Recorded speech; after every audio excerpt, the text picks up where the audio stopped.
नमस्कार, मैं प्रमोद कुमार। आजादी की 64वीं वर्षगांठ है और करीबन 3 दशक आजादी को हो गए हैं। ये पता ही नहीं चला कि ये दिन कैसे गुजर गए। अब लगता है कि सदा से ही भारत ऐसा ही रहा होगा, लेकिन भारत ने देखा है सामंतवाद और वो शानदार मुगलियां जंजीरें गुलामी की और इन जंजीरों को तोड़ता हुआ संघर्षशील भारत। ऐसे में ये जानना जरूरी हो जाता है कि हमें आजादी कैसे मिली।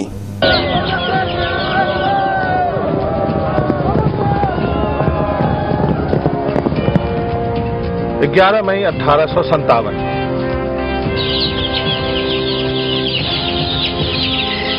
अभी दिल्ली शहर की नींद कायदे से खुली भी नहीं थी कि मेरठ से आया सैनिकों का एक दस्ता यमुना पार कर शहर में दाखिल हो गया। सबसे पहले उनकी नजर चुंगी दफ्तर पे पड़ी, जिसे आग के हवाले कर वो आगे बढ़ चले। ये दस्ता एक दिन पहले अपने अंग्रेज अफसर का हुक्म मानने से इनकार करता हुआ उसे मौत के घाट उतार चुका था। बागी सैनिकों की एंट्री से हुई हलचल ने दिल्ली को झकझोर दिया। शहर के लोग भी उनके पीछे पीछे हो लिए, लेकिन सैनिक सीधे लाल किला जा पहुंचे, जहां आखिरी मुगल बादशाह बहादुर शाह जफर अंग्रेजों से मिल रही पेंशन पर एक रिटायर्ड जिंदगी गुजार रहे थे। उन सैनिकों को एक कमांडर की जरूरत थी, चाहे नाम के लिए ही सही। लिहाजा उन्होंने बादशाह से इस बात की गुजारिश की कि वो खुद को शहंशाह हिंदुस्तान ऐलान करें। फिर दिल्ली पर कब्जे की कार्रवाई शुरू हो गई। कंपनी के राजनीतिक एजेंट साइमन फ्रेजर समेत सैकड़ों अंग्रेज मारे गए। सरकारी दफ्तरों पर या तो सैनिक काबिज हो गए, नहीं तो उन्हें तबाह कर दिया गया। जोश सिर्फ जवानों में ही नहीं, जनता में भी था, जिसे देखते हुए थोड़ी हिचकिचाहट के साथ ही सही बहादुर शाह जफर ने खुद को सम्राट घोषित किया।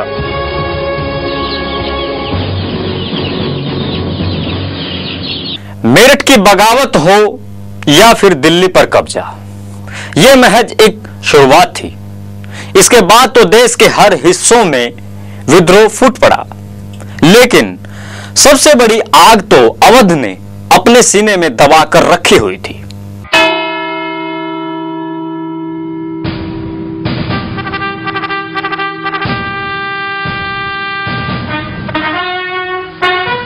(1857) के विद्रोह को आप भले ही सैनिक विद्रोह कहें, लेकिन यह वह किसान थे जिन्होंने वर्दी पहनी हुई थी। उस वक्त अवध का ऐसा कोई भी घर नहीं था जो इस पलटन में शामिल न हो। नवाबों ने भी अपनी पूरी ताकत झोंक दी। 1856 में अवध के आखिरी नवाब वाजिद अली शाह को तख्त छोड़ के कलकत्ता जाना पड़ा। वाजिद अली शाह के जाने के बाद अंग्रेजों से जंग का माहौल था, सामने मौत मंडरा रही थी। ऐसे में वाजिद अली शाह की बेगम हजरत महल ने अपने 14 साल के बेटे मिर्जा रमजान अली उर्फ बिरजिस कद्र को बादशाह बनाया और खुद मल्लिका आलिया यानी राजमाता बनी और अंग्रेजों से जंग में कूद पड़ी।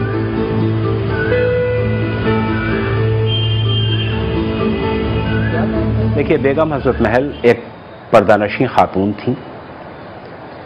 उसके बावजूद इन्होंने अपनी नकाब उतार के हाथी पर सवार होके जंग में अपनी फौजों को इकट्ठा करके जितने भी अवध के ताल्लुकदारान थे उनको इकट्ठा किया।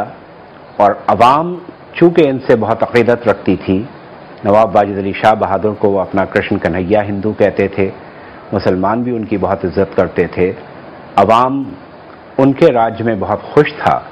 तो बेगम हजरत महल जब अवाम की आज़ादी के लिए और मुल्क की आज़ादी के लिए इस जंग में कूदी हैं, तो ये कहा जा सकता है कि ये एक अवाम की जंग थी।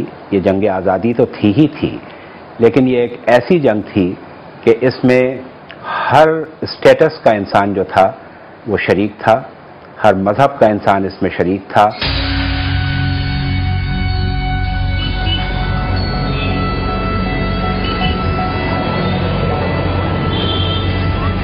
लखनऊ के लोगों को बेगम हजरत महल से हमदर्दी थी। ऐसे में उनके बगावत के ऐलान ने उन्हें भी कुछ कर गुजरने का मौका दिया।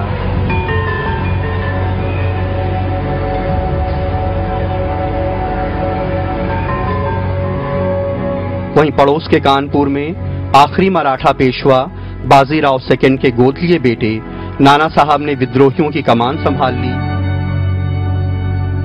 अंग्रेजों ने नाना साहब को उत्तराधिकारी नहीं माना और पुणे से निकाल दिया। तब से वो कानपुर के बिठूर में रह रहे थे। झांसी में रानी लक्ष्मीबाई ने सिपाहियों की कमान संभाली। लॉर्ड डलहौजी ने उनके भी गोद लिए बेटे को गद्दी का उत्तराधिकारी मानने से मना कर राजपाट को हड़प लिया था। मार्च 1858 में वो भी मैदान में उतर आईं। उसके बाद लक्ष्मीबाई पे काबू पाना अंग्रेजों के लिए वाकई मुश्किल साबित हुआ। पूरब में बिहार के जगदीशपुर के जमींदार बाबू कुंवर सिंह ने बगावत की अगुवाई की। 70 साल की उम्र में अंग्रेजों ने उन्हें दिवालियेपन की कगार पे पहुंचा दिया था। भले ही उनकी कोई अपनी योजना नहीं रही, लेकिन सिपाहियों के साथ आखिरी दम तक लड़ते रहे। सच कहिए तो सैनिकों में अंग्रेजों के खिलाफ गुस्सा काफी पहले से पांव जमा चुका था और कई घटनाएं पहले ही हो चुकी थीं। सबसे पहले 1824 में बैरकपुर की 47वीं बटालियन ने बर्मा जाने से मना कर दिया तो बागी सिपाहियों को फांसी पे चढ़ा दिया गया। फिर बुरहानपुर की 19वीं नेटिव इन्फेंट्री इनफील्ड राइफल्स के इस्तेमाल के इनकार के बाद भंग कर दी गई। बैरकपुर में 34वीं इन्फेंट्री के मंगल पांडे ने अपने सार्जेंट मेजर पे गोली चला दी और फांसी चढ़ गए। अवध रेजिमेंट ने भी अपने अफसरों का हुक्म मानने से इनकार किया तो भंग कर दी गई। दरअसल सैनिकों को लगता था कि अंग्रेजी हुकूमत एक मुहिम के तहत उनका मजहब बदलना चाहती है, लिहाजा वैसे काम करने को कहती है जिससे उनका धर्म भ्रष्ट हो जाए।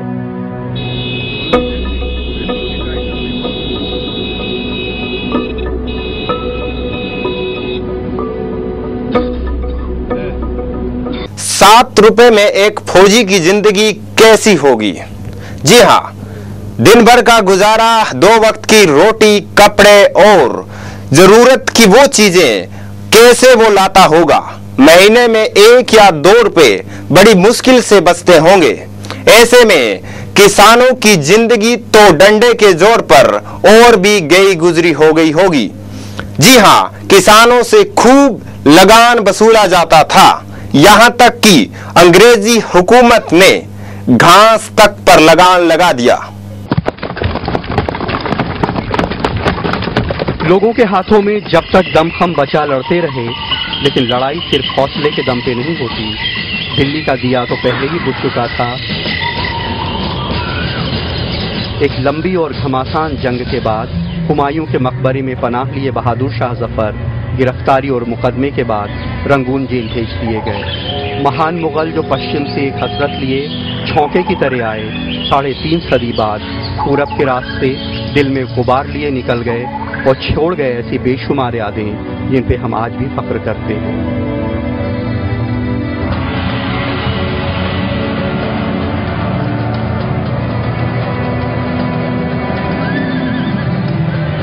(1857) में एक ऐसे लीडर की जरूरत थी जो अंग्रेजों का मुकाबला अकेले ही करे। हथियारों के बिना, लाठियों के दम पर आखिर कब तक लड़ा जाता? वैसे भी इस जंग में पूरा भारत तो शरीक नहीं था। ज्यादातर तमाशबीन निकले तो पढ़ा लिखा और व्यापारी तबका फिरंगियों के भेदिए बन गए। अंग्रेजी फौज की ओर से गोलियां बरसाने वालों में भी हिंदुस्तानी हाथों की तादाद ज्यादा थी।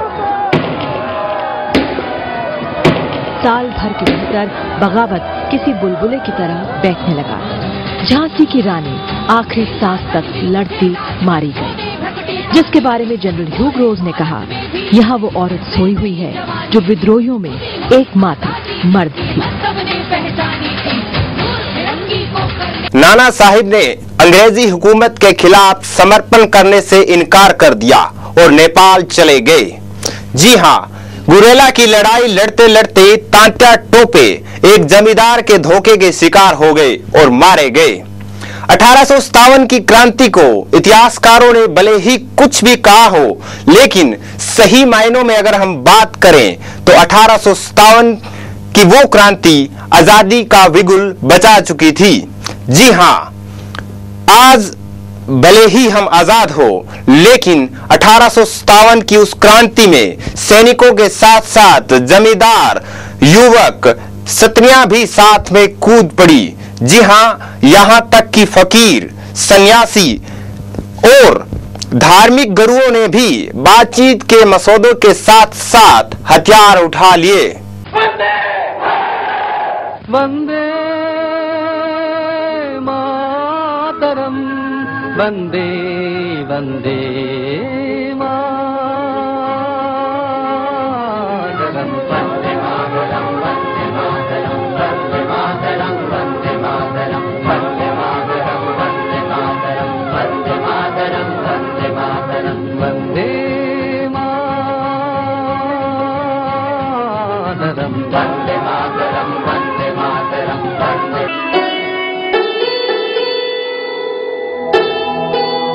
1876 में लिखी गई वंदे मातरम, जो बंकिम चंद्र के आनंद मठ का हिस्सा है। ये गीत इतना लोकप्रिय हुआ कि आगे चलकर राष्ट्रगीत बन गया।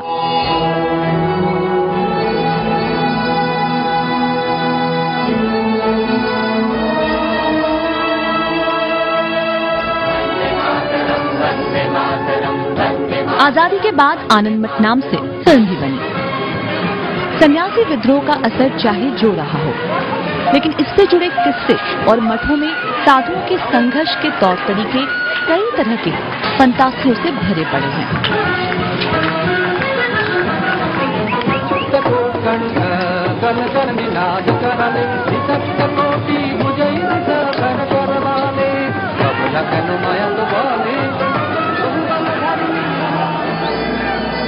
दरअसल इस विद्रोह के पीछे भी वही सारी आर्थिक सामाजिक वजह थी, लेकिन राष्ट्रवाद की एक नई परिभाषा सामने आई, जिसमें साधुओं ने देवी देवताओं को आदर्श मानते हुए भारत माता के लिए संघर्ष शुरू किया। हालांकि कई इतिहासकार मानते हैं कि आंदोलन एक दायरे के बाहर लोकप्रिय नहीं हो सका, लेकिन ये भी सच है कि दूर दराज के आदिवासी इलाकों में सन्यासी विद्रोह की किस्से कहानियां आज भी पीढ़ियों से चली आ रही हैं।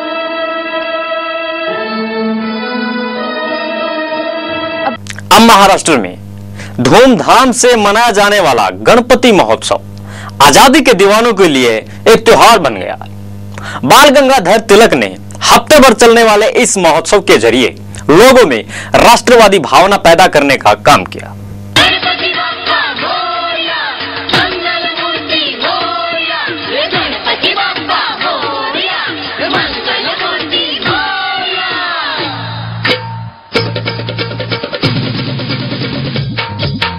गणपती बाप्पा मोरया म्हणत ढोलाच्या गजरात, हे गणपती बाप्पा मोरया म्हणत।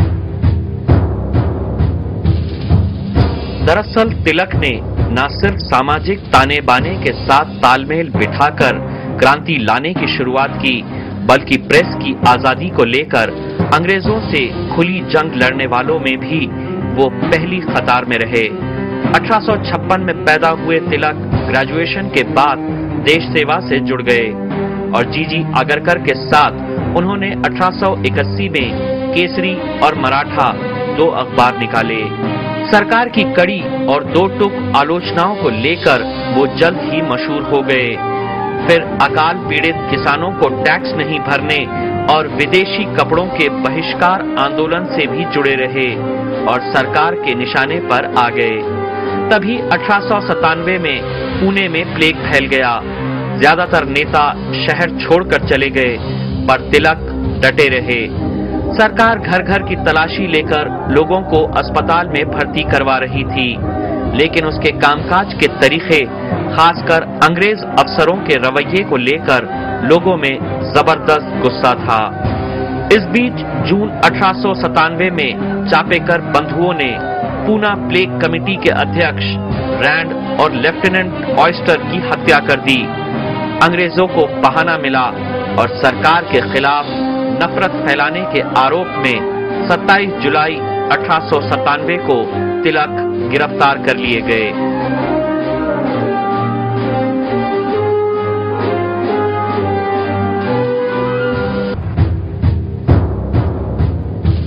बीसवीं सदी की शुरुआत में तिलक एक बार फिर सुर्खियों में आ गए जब विदेशी कपड़ों के बहिष्कार को लेकर फिरंगी सरकार ने अपना दमन चक्र चलाया। जून 1908 में तिलक को 6 साल के लिए जेल जाना पड़ा। इसका असर पूरे मुंबई पर देखने को मिला। बाजार हफ्ते भर बंद रहे। मुंबई की कपड़ा मिलों और रेलवे के मजदूरों ने 6 दिनों की हड़ताल की। सब कुछ ठप हो गया।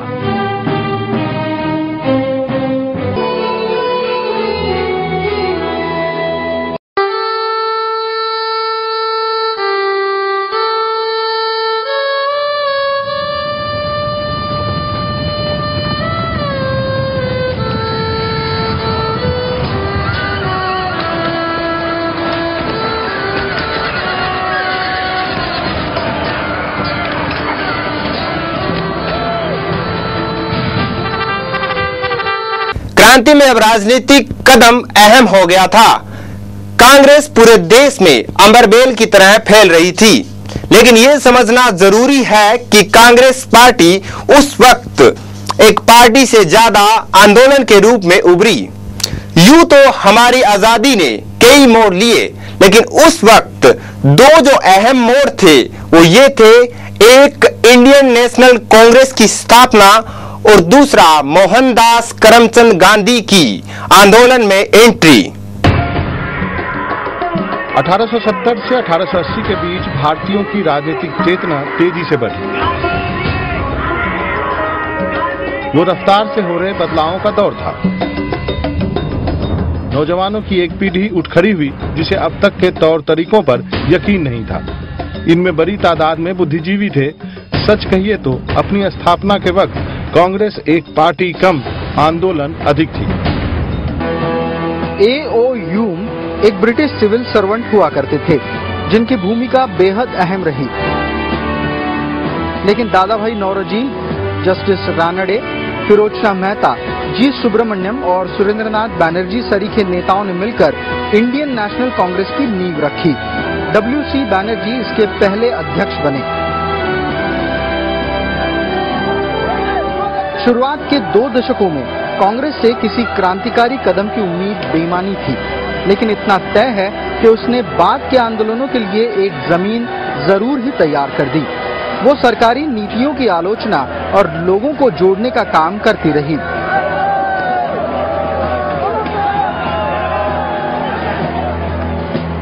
शुरू में तो कोई रेडिकल आइडिया तो नहीं थे कि अंग्रेजों को बिल्कुल हटा दिया जाए, लेकिन जब कांग्रेस फॉर्म हुआ था 1885 में, उस जमाने में there was a definite thinking कि हमको कॉन्स्टिट्यूशनल राइट्स चाहिए, certain kind of constitutionality is necessary, ये इसकी बात थी।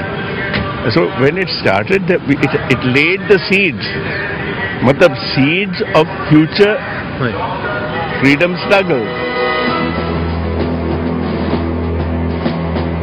1905 यानी वजूद में आने के 20 साल बाद अधिवेशन में खुद गोपाल कृष्ण गोखले ने ये बात मानी कि अब आगे की जिम्मेदारी नई पीढ़ी की है। 20वीं सदी में कांग्रेस की स्थापना और बापू की एंट्री के बाद देश में कई आंदोलन हुए। सबसे पहला आंदोलन बंगाल के बंटवारे को लेकर हुआ। 20वीं सदी का पहला बड़ा आंदोलन बंगाल के बंटवारे के विरोध में हुआ। अंग्रेज बंगालियों को अपने ही घर में कमजोर करना चाहते थे। लोगों का गुस्सा सड़कों पर फूट पड़ा। चौराहे पर विदेशी कपड़ों की होली जली। ये विरोध जगह जगह दिखा।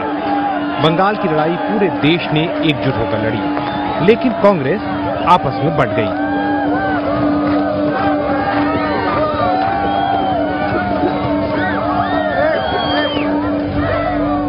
अब कांग्रेस 2 हिस्सों में बढ़ चुकी थी, एक नरम दल तो दूसरा गरम दल।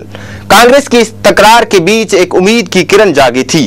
जी हां, गुजरात का साबरमती का वो केंद्र गहमा गहमी का केंद्र बन गया। रोलेक्ट एक्ट का जो कानून महात्मा गांधी बनाना चाहते थे, उसके विरोध में खूब प्रदर्शन होने लगे। तभी जलियांवाला बाग हत्याकांड हो गया, जिसे शायद इंसानियत कभी माफ ना करे। दक्षिण अफ्रीका में संघर्ष के 20 साल गुजारकर जनवरी 1915 में जब 45 साल के मोहनदास करमचंद गांधी आए, तो उससे पहले उनके काम और कामयाबी के किस्से भारत पहुंच चुके थे। हरिद्वार के कुंभ में उन्हें देखने वालों की भीड़ लग गई। अहमदाबाद में साबरमती आश्रम बना। इस दौरान गांधी भारत को जानना और समझना चाहते थे, लिहाजा देश भर में घूमने लगे। गांधी का पहला करिश्मा बिहार के चंपारण में दिखा, जहां नील की खेती करने वाले किसान 3 कटिया सिस्टम के मारे थे। गांधी ने सरकारी हुक्म मानने से इनकार करते हुए किसानों को राहत दिलाई। फिर अहमदाबाद में मिल मजदूरों के लिए बोनस और खेड़ा में किसानों की लड़ाई लड़ी।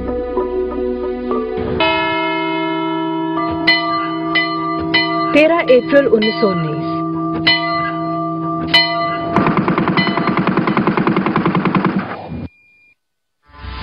वो बैसाखी का दिन था। जलियांवाला बाग में एक सभा आयोजित की गई थी। तभी जनरल डायर सैनिकों की एक टुकड़ी लिए वहां पहुंचा और निहत्थी भीड़ पर गोलियां चलाने का हुक्म दे दिया।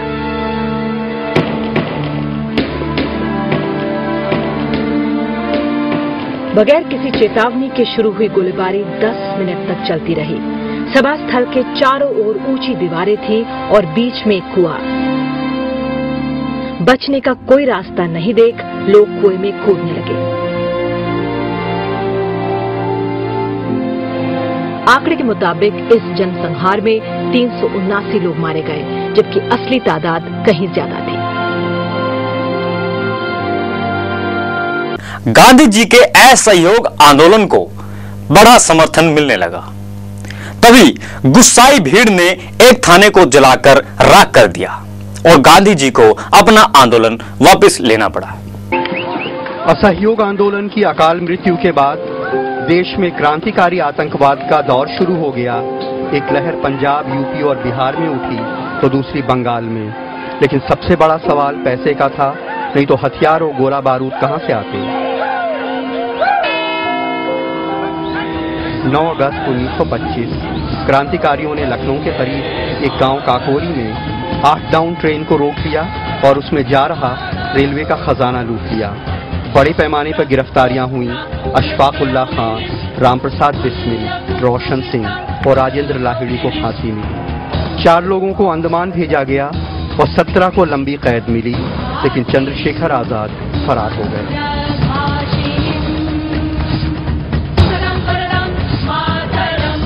उन्नीस 1927 में साइमन कमीशन भारत आया। साइमन कमीशन के 7 सदस्यों में से एक भी भारतीय सदस्य नहीं था, जिससे नाराज होकर भारतीयों ने विरोध करना शुरू कर दिया। जल्द ही ये विरोध मातम में बदल गया। 30 अक्टूबर को लाहौर में साइमन कमीशन के विरोध प्रदर्शन के दौरान लाला लाजपत राय के सीने पर बेरहमी से लाठियां बरसाई गई और फिरंगियों ने शेर पंजाब की हत्या कर दी। अब क्रांतिकारियों के आगे हिसाब बराबर करने की चुनौती थी। 2 हफ्ते बाद ही भगत सिंह, चंद्रशेखर आजाद और राजगुरु ने लाहौर में ही अंग्रेज पुलिस अधिकारी सैंडर्स की हत्या कर दी, जो लाला लाजपत राय पर लाठियां बरसाने में शरीक था।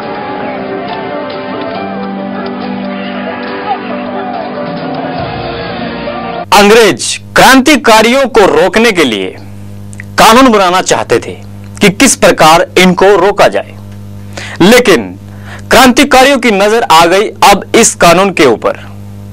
फलस्वरूप क्रांतिकारियों ने लाहौर के सेंट्रल असेंबली में बम फेंकने का निर्णय लिया।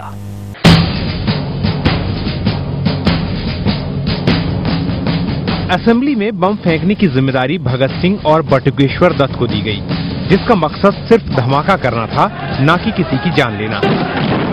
8 अप्रैल 1929 को जो बम फेंका गया वो बेहद मामूली सा था। साथ ही कुछ पर्चे भी फेंके गए जिन पर लिखा था, बहरे कानों तक अपनी आवाज पहुंचाने के लिए घटना के बाद क्रांतिकारी भागे तक नहीं और खुद ही गिरफ्तारी दी। बम कांड से भगत सिंह और बटुकेश्वर दत्त पर मुकदमा चला। बाद में राजगुरु और दूसरों पर भी साजिश में शामिल होने के आरोप लगे। ये क्रांतिकारी इंकलाब के नारे लगाते, आजादी के गीत गाते, अदालत आते और उनके बयान अगले दिन सुर्खियां बनकर अखबारों में छा जाते।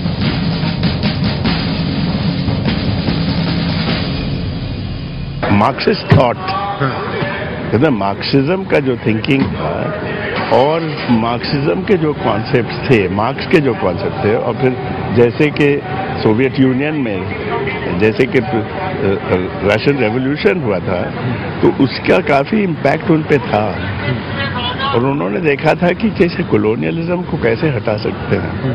उनमें तो इसी वजह से उन्होंने हिंसा का भी इस्तेमाल किया था। इट वॉज नॉट एज दो he was not a terrorist, जैसे हम लोग आज टेररिस्ट का डेफिनेशन है ना, वो बिल्कुल टेररिस्ट नहीं थे, वो एंटी टेररिस्ट थे वैसे। बट उनका ये तो जरूर था कि ही वॉज ए रेवोल्यूशनरी। लेकिन जेल में भी क्रांतिकारी चुप नहीं बैठे। अपने साथ हो रहे अपराधियों के ऐसे बर्ताव के खिलाफ अनशन शुरू हो गया और इसके 64वें दिन बंगाल के क्रांतिकारी जतिन दास का निधन हो गया। उनके शव को ट्रेन से लाहौर से कलकत्ता लाया गया, जहां आखिरी दर्शन के लिए 6 लाख लोग उमड़े। 2 मील लंबी शव यात्रा में तिल रखने की जगह नहीं थी। लेकिन आखिरी समय में क्रांतिकारियों की विचारधाराओं में बदलाव देखने को मिल रहा था।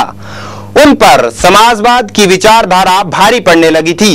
इसीलिए शायद वो युवाओं से और अगली पीढ़ी को कहने लगे थे कि वो हथियारों से दूर रहें। आखिरकार लाहौर कांड में भगत सिंह, सुखदेव और राजगुरु को फांसी सुनाई गई और 23 मार्च 1931 को वो आजादी के गीत गाते गाते फांसी के फंदे से झूल गए।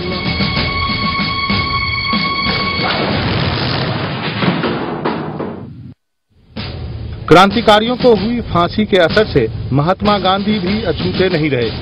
गांधी इरविन बातचीत के दौरान उन पर क्रांतिकारियों को बचाने को लेकर के लगातार दबाव बना रहा। इतना ही नहीं, बाद में जब वो कराची पहुंचे तो लोगों ने उन्हें काले झंडे दिखाए।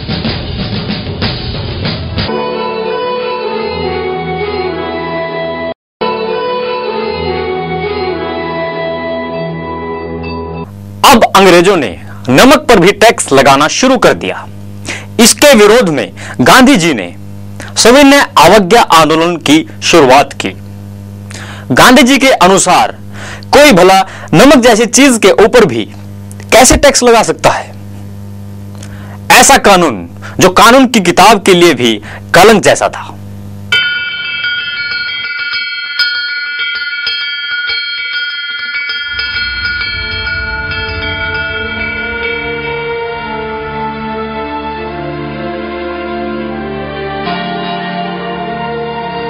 मार्च 1930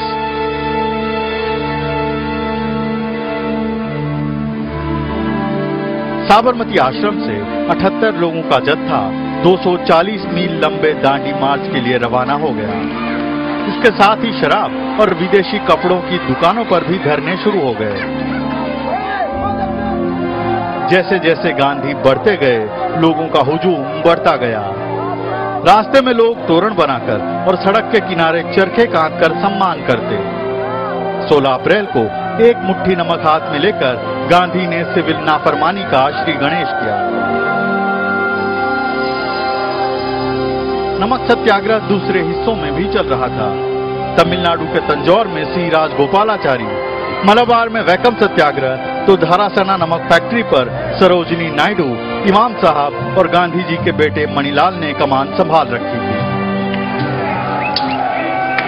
जहां पुलिस तपती गर्मी में सत्याग्रहियों पर लोहे की मूठ लगी लाठियां बरसा रही थी, वो घायल होकर जमीन पर गिर पड़ते। नागरिक विद्रोह में ऐसा भयानक मंजर शायद ही किसी ने देखा हो। 1942 तक बहुत कुछ बदल गया था। अब गांधी जी को भी लगने लगा था कि पूर्ण संघर्ष का वक्त आ गया है।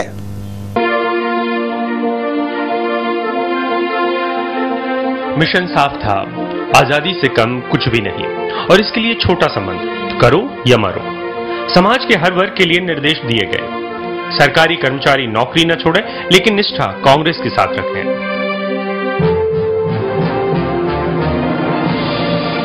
सैनिकों से देशवासियों पर गोली न चलाने की अपील की गई और छात्रों से कहा गया वही पढ़ाई छोड़े जो इस पर आगे भी टिके रहे।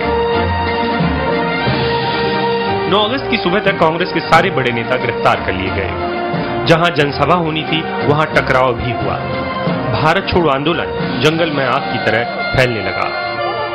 बिहार और यूपी में तो विद्रोह सा माहौल बन गया। साल के आखिर तक 60,000 से ज्यादा लोग गिरफ्तार कर लिए गए। 26,000 को सजा हुई और 18,000 को बंद रखा गया। कई जगहों पर अब समानांतर सरकारें बनने लगी। बलिया के चित्तू पांडे ने प्रशासन के सारे अधिकार छीनकर 2 हफ्ते तक कलेक्ट्री की। बंगाल के तामलुक में जाति सरकार बन गई।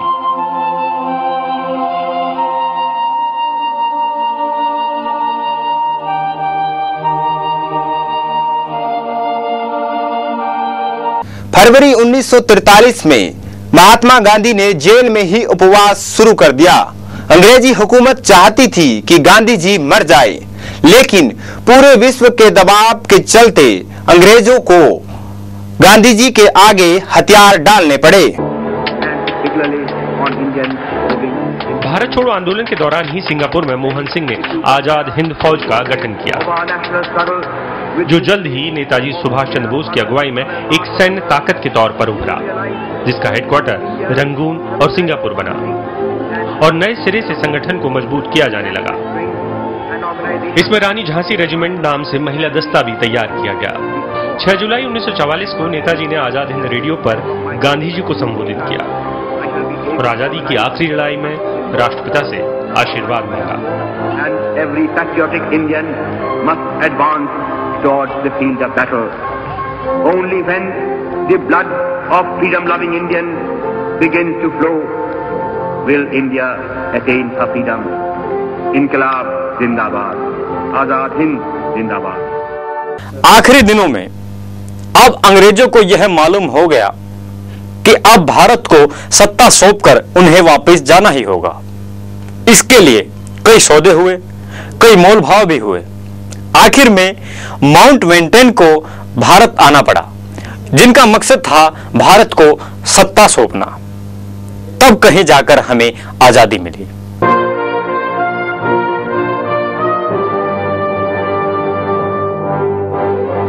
माउंट बेटन भारत आते ही अपने काम में जुट गए। सारे पक्षों से बात हुई, लेकिन ये लगने लगा कि बंटवारे के अलावा कोई रास्ता नहीं। और अंत में वो लम्हा भी आया जिसका इंतजार सदियों से था। लाल किले ने एक बार फिर इतिहास को बनते देखा और तिरंगा लहरा उठा हमेशा के लिए।